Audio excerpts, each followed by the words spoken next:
चलो स्टूडेंट्स, आज हम डेप्रिसिएशन का एक नया कॉन्सेप्ट देखते हैं। अभी तक हमने डेप्रिसिएशन के जितने भी क्वेश्चंस किए हैं, किसी भी क्वेश्चन के अंदर हमने ऐसा नहीं देखा कि हमें ऑलरेडी असेट्स का ओपनिंग बैलेंस गिवन हो या फिर प्रोविजन फॉर डेप्रिसिएशन अकाउंट का ओपनिंग बैलेंस गिवन हो। मतलब अभी तक हमने जितने भी क्वेश्चन किए हैं वो क्वेश्चन स्टार्ट हुए थे एक न्यू परचेज ऑफ असेट से। हमने एक न्यू मशीन परचेज की थी और वहां से हमारा क्वेश्चन स्टार्ट हुआ था। अभी तक हमने ऐसा कोई क्वेश्चन नहीं किया कि ऑलरेडी एक असेट्स हमारे पास है जिसका हमें ओपनिंग बैलेंस दिया और उसके बाद से हमें उस क्वेश्चन को डील करना है। तो ऐसे क्वेश्चंस भी आते हैं, एक बार देखते हैं ऐसे क्वेश्चन को। स्क्रीन पर है क्वेश्चन नंबर 31। क्वेश्चन नंबर 31 आपकी स्क्रीन पर है। अगर अब आप इस क्वेश्चन को देखोगे तो ये पहले वाले क्वेश्चन से थोड़ा डिफरेंट है। अभी तक जितने भी क्वेश्चन किए हैं, किसी भी क्वेश्चन के अंदर इस तरह से असेट्स का या किसी और अकाउंट का ओपनिंग बैलेंस गिवन नहीं था। ऐसा भी तो पॉसिबल है ना कि मशीन हमने बहुत पहले परचेज की हो या कोई भी असेट्स आज से 2 3 4 साल पहले परचेज की हो, लेकिन क्वेश्चन में जो रिक्वायरमेंट है, जो ईयर का हमें अकाउंट बनाने को बोला, वो 2 3 4 साल के बाद उसका अकाउंट बनाने को बोला। ऐसे केस के अंदर मशीन तो ऑलरेडी एग्जिस्ट करती है।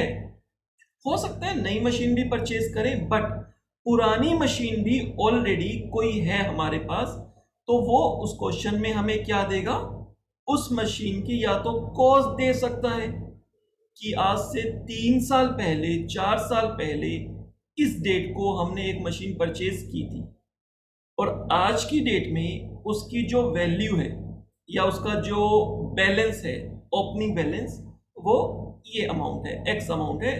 अब आपको उसके आगे क्वेश्चन करना है और जो रिक्वायरमेंट है अकाउंट की वो उसके बाद की ही है। ये क्वेश्चन देखते हैं एक बार। A company which charges depreciation at 10% per annum. Depreciation का रेट 10% पर एनम है। स्ट्रेट लाइन मेथड मतलब कि ओरिजिनल कॉस्ट या straight line method, fixed instalment method, original cost पर ये कैलकुलेट होगा और एवरी ईयर सेम रहेगा, राइट।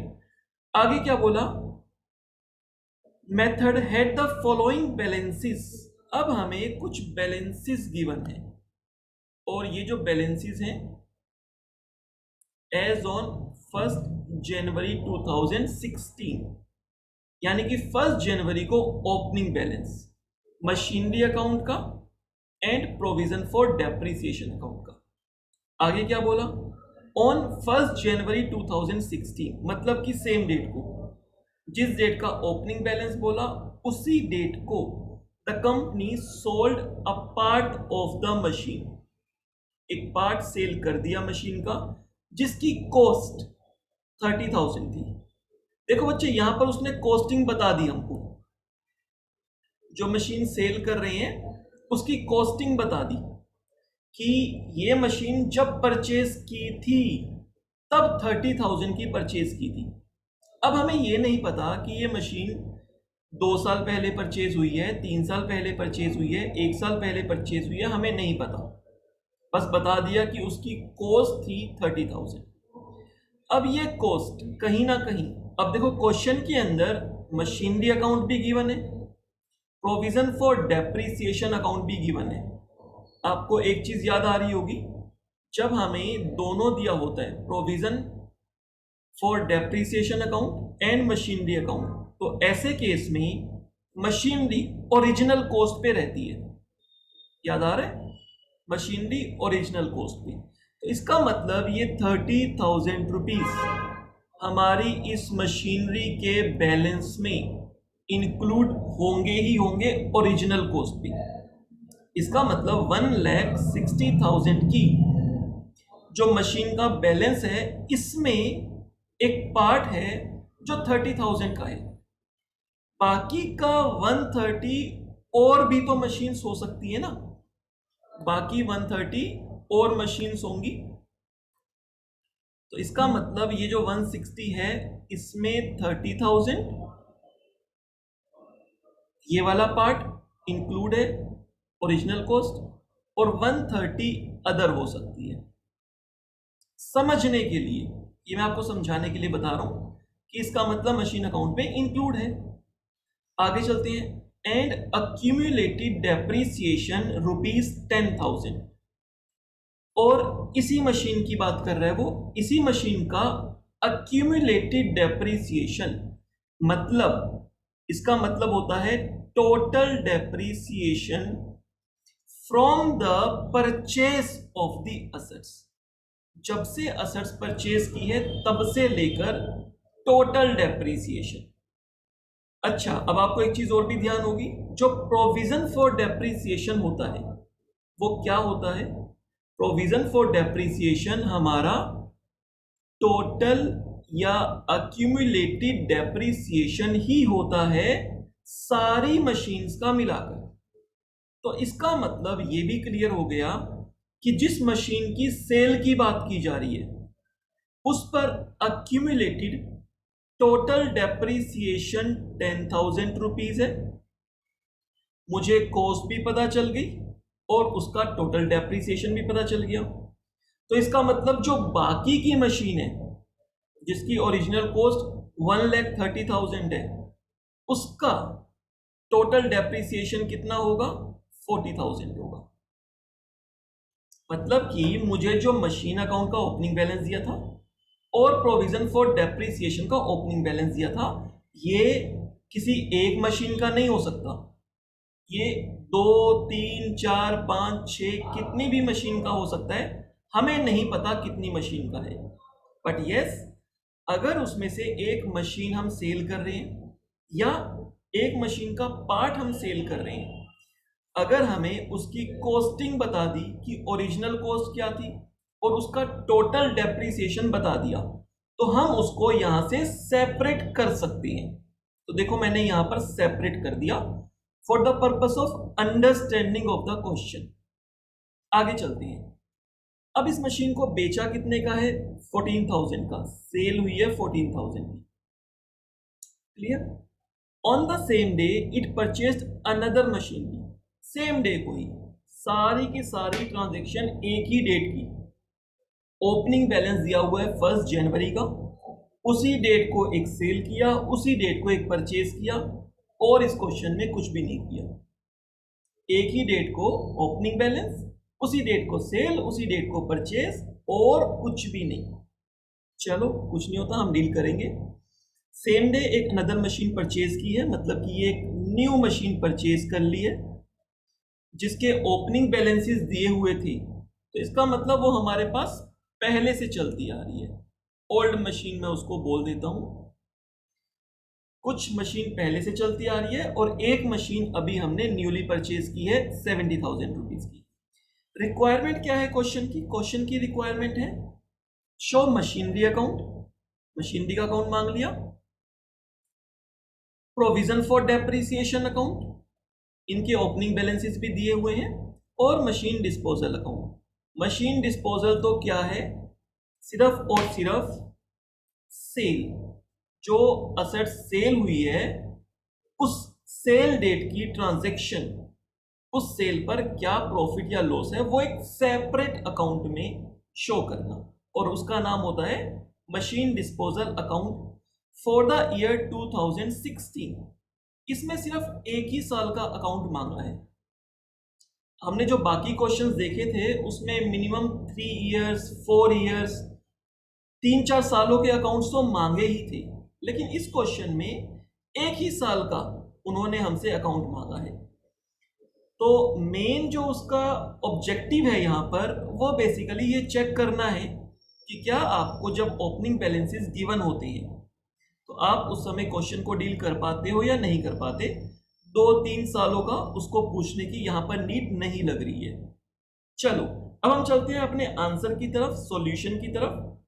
और मैंने वहां पर फॉर्मेट बनाया हुआ है और कन्वीनियंस के लिए मैंने यहां पर डायग्राम भी बनाया हुआ है। यहां पर सिर्फ 1 साल का डायग्राम है, 1 जनवरी 16 से लेकर 31 दिसंबर 16 तक, 1 साल का। और 1 तारीख को हमें ओपनिंग, एक तो बैलेंसेस गिवन है और इसी डेट को सेल भी है, इसी डेट को परचेज भी है। तो मैं एक बार यहां पर ओपनिंग बैलेंसेस भी लिख लेता हूं। मैंने सेल और परचेज का इवेंट तो डाल दिया, ओपनिंग बैलेंसेस नहीं डाले। ओपनिंग बैलेंस मशीन का 160, ये इसी डेट को होगा 1 जनवरी को, तो मैं यहां पर लिख देता हूं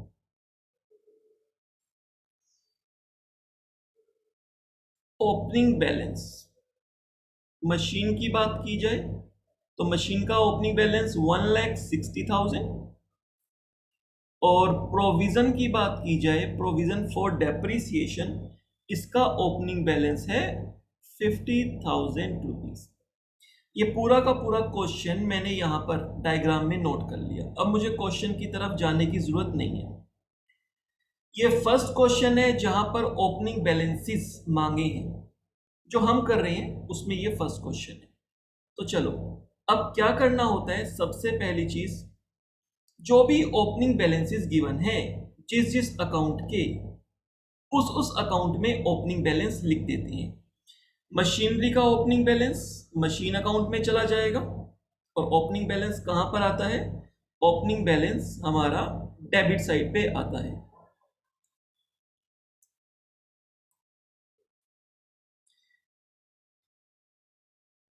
डेट है 1 जनवरी 2016।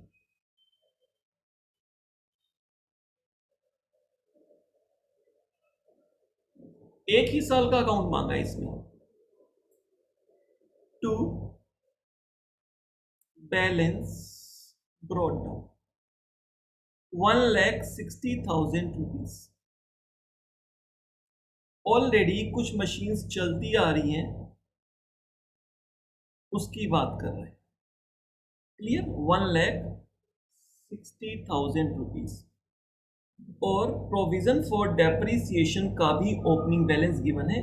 प्रोविजन फॉर डेप्रिसिएशन का बैलेंस क्रेडिट बैलेंस होता है। हमने पहले कुछ क्वेश्चंस किए हैं, अगर आप देखोगे वहां पर तो आपको दिखेगा कि ओपनिंग बैलेंस क्रेडिट साइड पर होता है प्रोविजन फॉर डेप्रिसिएशन का, by balance brought down 50,000 rupees, 50,000 रुपए। क्लियर, तो जो ओपनिंग बैलेंसेस थे इसको मैंने डील कर लिया। फर्स्ट इवेंट मेरे पास ओपनिंग बैलेंसेस था, इसको मैंने डील कर लिया। अब उसके बाद क्या है, सेकंड, एक मशीन परचेज हो रही है, चाहे इसको ले लो आप ओपनिंग। एक मशीन सेल हो रही है सेम डेट को, और उसके बाद ईयर क्लोज हो रहा है। तो जब मशीन परचेज हो रही है तब तो बहुत ही सिंपल काम है। मशीन परचेज हो रही है to bank 70,000 rupees same date को, 1 जनवरी 2016 टू बैंक अकाउंट। जब भी न्यू मशीन परचेज करते हैं टू बैंक अकाउंट। ये एक हमने न्यू मशीन परचेज कर ली है, यहां पर और मशीन नहीं है, सिर्फ एक और मशीन परचेज की है, तो मैंने ओल्ड और न्यू नाम दे दिया। ये अमाउंट है मेरे पास 70,000 रुपीज का। ये न्यू मशीनरी परचेज कर ली 70,000 रुपीज की। आगे चलते हैं, आगे क्या है, ये इवेंट भी डील हो गया। आगे चल के उसने कहा सेल की बात। अब सेल के टाइम पे आपको कुछ चीजें ध्यान रखनी है। क्या क्या चीजें ध्यान रखनी है, एक तो सेल के टाइम पे डेप्रिसिएशन, दूसरा आपको बैंक कितने रुपए की सेल हुई क्वेश्चन में गिवन होगा, तीसरा आपको प्रॉफिट एंड लॉस अकाउंट। और इस क्वेश्चन में क्योंकि मशीन डिस्पोजल अकाउंट मांगा है तो ये तीनों चीजें आपको कहां पर दिखानी है, ये तीनों चीजें आपको मशीन डिस्पोजल अकाउंट में दिखानी है। तो ऐसे केस में हम क्या करते हैं, ऐसे केस में हम मशीनरी से जो भी मशीन सेल करनी होती है उसकी ओरिजिनल कॉस्ट ट्रांसफर कर देते हैं मशीनरी डिस्पोजल अकाउंट में, और उसका टोटल डेप्रिसिएशन ट्रांसफर कर देते हैं मशीन डिस्पोजल अकाउंट में, और वहां पर फिर हम प्रॉफिट या लॉस निकालते हैं। क्लियर? तो क्या करना है, सेम डेट को ही, 1 तारीख को ही सेल हुआ है, तो 1 जनवरी 2016। अब मुझे क्या करना है, क्योंकि मशीन डिस्पोजल अकाउंट बनाना है, तो यहां से जो भी मशीन का पार्ट सेल हो रहा है मैं उसको ट्रांसफर कर दूंगा machine disposal account, bye machine disposal account.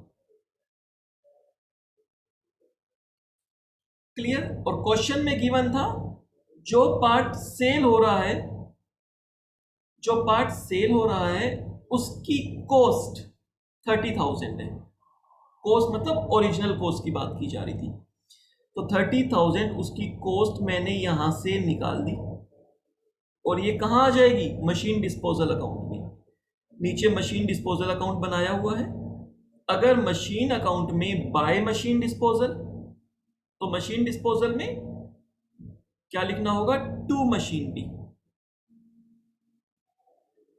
सारी ट्रांजैक्शन एक ही डेट की हैं अभी तक, to machinery account 30,000 rupees,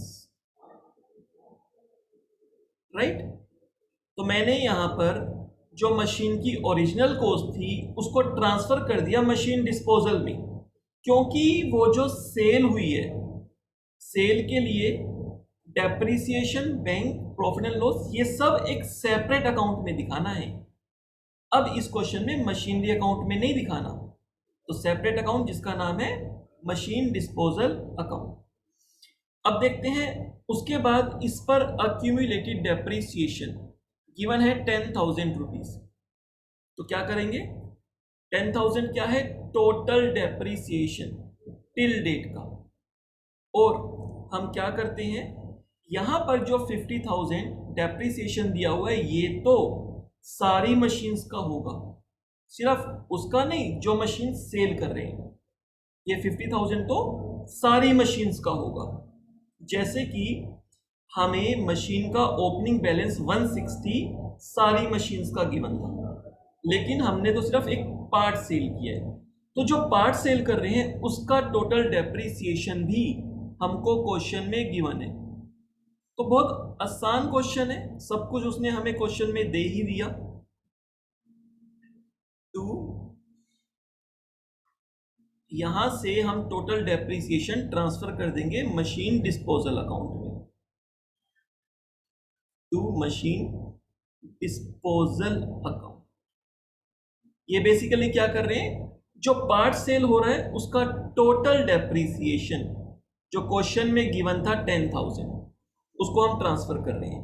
provision for depreciation में टू मशीन डिस्पोजल, तो मशीन डिस्पोजल में बाय प्रोविजन फॉर डेप्रिसिएशन,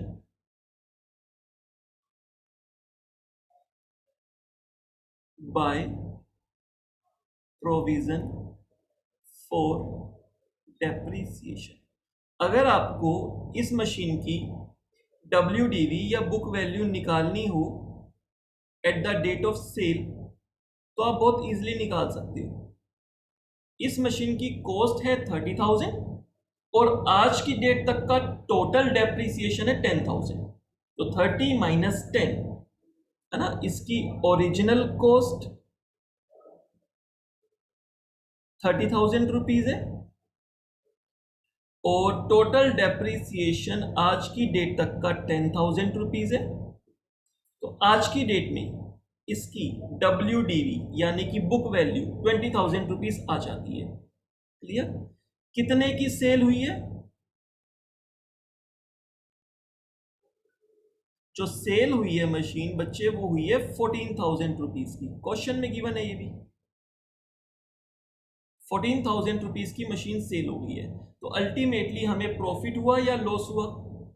इसकी बुक वैल्यू सेल डेट पर थी 20,000 और ये सेल हो गई है 14,000 की, तो अल्टीमेटली हमें लॉस हो गया।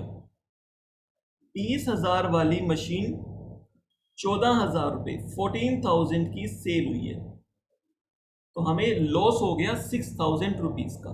लॉस कहाँ आता है? क्रेडिट साइड पे ही आता है, by profit and loss statement account, और ये हमें हो गया loss. Loss on sale of machine 6,000 rupees का हमें लॉस हो गया। अब इनका टोटल कर देंगे, तो ये तो हो गया मशीन डिस्पोजल अकाउंट, जिसमें हमें सिर्फ जो मशीन सेल कर रहे हैं और जिस डेट को सेल कर रहे हैं उस डेट को, मशीन की ओरिजिनल कॉस्ट कहां से उठा लो, मशीन अकाउंट से ट्रांसफर कर लो, और उसका टोटल डेप्रिसिएशन कहां से ले लो, प्रोविजन फॉर डेप्रिसिएशन अकाउंट से ले लो, और उसके बाद कितने की सेल हुई है बाय बैंक वो डाल दो और आपको प्रॉफिट या लॉस मिल जाएगा। तो ये अकाउंट यहां पर फिनिश हो गया। अब हम आगे चलते हैं, लेकिन हमारा ईयर अभी कंप्लीट नहीं हुआ। ईयर तो कंप्लीट कब होगा हमारा?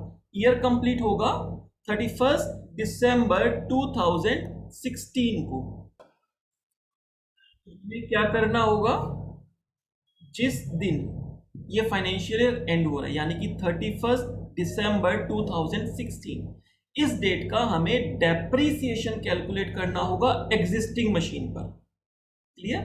और एग्जिस्टिंग मशीन कौन सी है हमारे पास? एग्जिस्टिंग मशीन, एक तो बच्चे हमारे पास ये ओल्ड मशीन है एग्जिस्टिंग, ये मशीन पूरी थोड़ी ना सेल हुई है, इसका एक पार्ट सेल हुआ जिसकी कॉस्ट 30,000 थी, तो स्टिल अभी भी 1,30,000 की ओरिजिनल कॉस्ट की मशीन एग्जिस्ट करती है। क्लियर? और एक न्यू मशीन भी परचेज कर ली है 70,000 की, ये दोनों मशीन एग्जिस्ट करती है।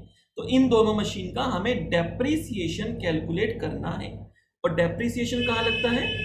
प्रोविजन फॉर डेप्रीसिएशन अकाउंट में डेप्रीसिएशन लगता है। तो अब हम 31 दिसंबर 2016 बाय डेप्रीसिएशन,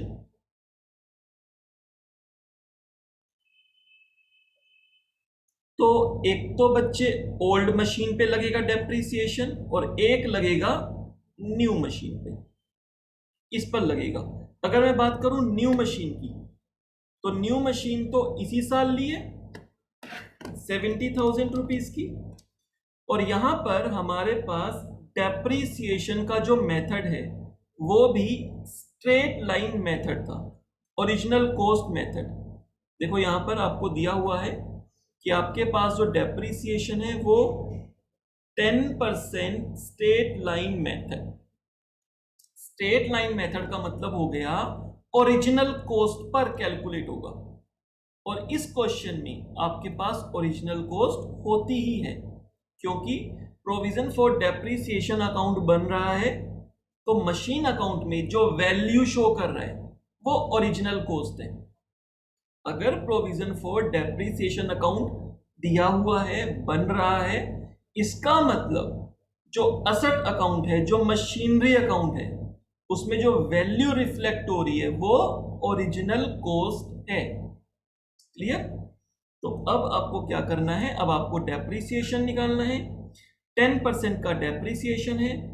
न्यू मशीन 70,000 की परचेज की है, तो 70,000 का 10% और पूरे साल का, क्योंकि मशीन कब लिया आपने? 1 तारीख को, ओपनिंग डेट को। और अगर मैं बात करूं ओल्ड मशीन की, तो ओल्ड मशीन टोटल 160 की थी, जिसमें से 30,000 की सेल हो चुकी है, तो कितनी रिमेनिंग है? 130। 1,30,000 की ओरिजिनल कॉस्ट वाली मशीन रिमेनिंग है, जिसपे भी डेप्रिसिएशन कितना है 10%, 10/100 मल्टीप्लाई 12/12, क्योंकि ओपनिंग डेट पे है तो 12 महीने का। तो ये हमारा आ जाएगा बच्चे 13,000 एंड 7,000, 13,000 एंड 7,000। ये डेप्रिसिएशन निकाल लिया। अब हम इसको क्लोज कर सकते हैं।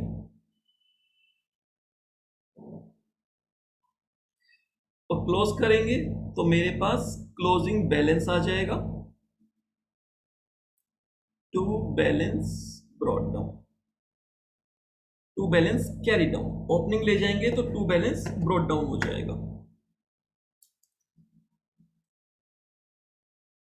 कितना बैलेंस आएगा हमारे पास 50 एंड 20, 70,000 रुपीज मेरा टोटल हो गया।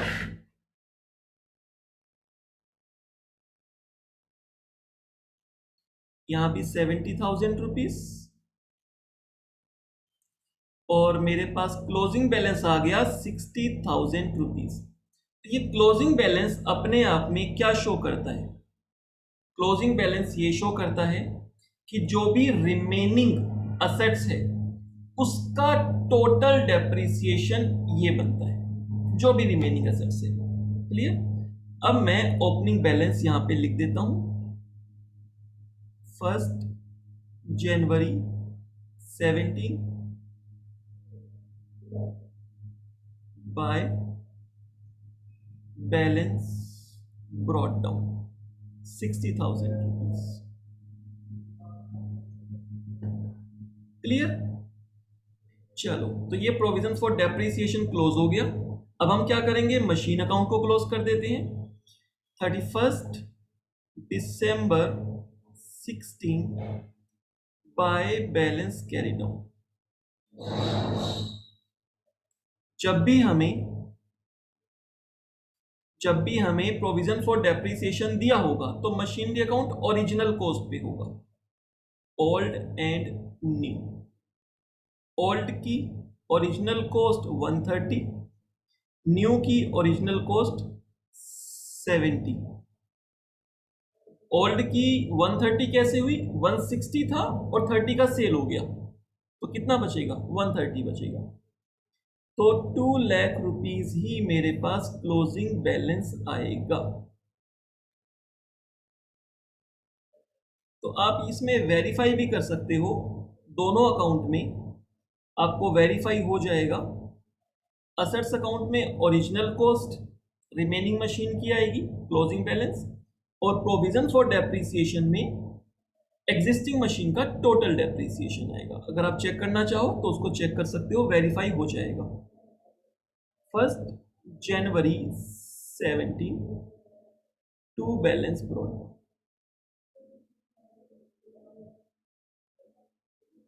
ये हमारे पास आ गया 2 लाख रुपीज। तो यहाँ पे ये हमारा अकाउंट क्लोज हो जाता है। इस क्वेश्चन की जो भी रिक्वायरमेंट थी वो हमने फुलफिल कर दी है। मैं एक बार कोशिश करता हूँ आपको एक ही स्क्रीन पर पूरा क्वेश्चन दिखा देता हूँ। ये हमारी पूरे क्वेश्चन की रिक्वायरमेंट थी। 3 अकाउंट मांगे थे, assets account, provision for depreciation and machine disposal. Machine disposal में वही जो असेट सेल हुई है उसकी जो भी ट्रांजैक्शन है प्रॉफिट या लॉस दिखाना है। मशीनरी अकाउंट ओरिजिनल कॉस्ट पे चलता रहेगा। प्रोविजन फॉर डेप्रिसिएशन में डेप्रिसिएशन आएगा। इस क्वेश्चन में नई चीज क्या थी कि हमें इस क्वेश्चन में first time opening balances given थी, तो हमने ओपनिंग बैलेंसेस ले लिए दोनों अकाउंट में। क्लियर? चलो, ये क्वेश्चन यहां पर कंप्लीट हो जाता है।